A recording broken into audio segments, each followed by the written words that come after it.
Let's take a look at some shortcuts and how you can create forms rather quickly, and also use something called smart tags. You may have discovered by now that you can place a control on a form in a number of ways.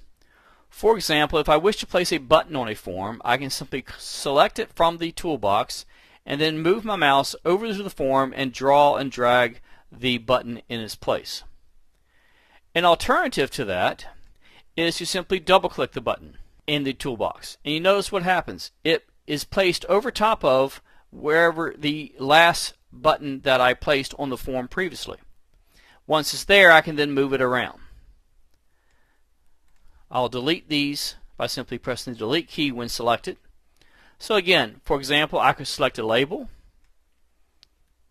by simply clicking, drawing, and dragging.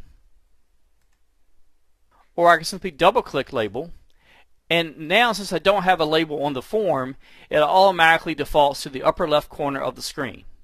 Once it's there, I can then move it about. Another useful tool is to use smart tags. For example, if you use a picture box or a text box, for example, you can use smart tags. Let me place a picture box onto the form, and if you look closely in the upper right corner of the picture box container, you see an arrow. This arrow is the smart tag. By clicking on this arrow, you open up the smart tag for that particular control. For example, clicking on that arrow, I now have some properties that I can select from. For example, I can choose the Choose Image icon, which opens the Select Resource dialog box that allows me to select a particular image to be placed onto the form. While we're here, notice that you can select by importing, which will allow you to do a search for an icon or a file that is a graphical file.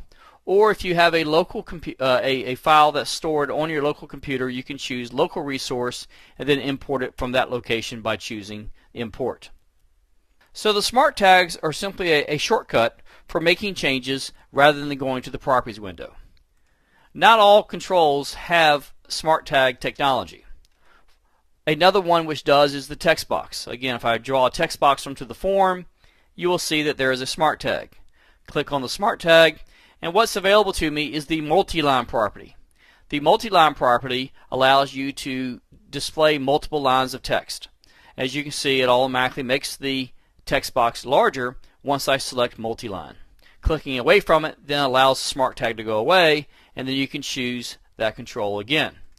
Once again, if you decide you want to remove the multi-line property, you can simply click the smart tag and then uncheck the checkbox.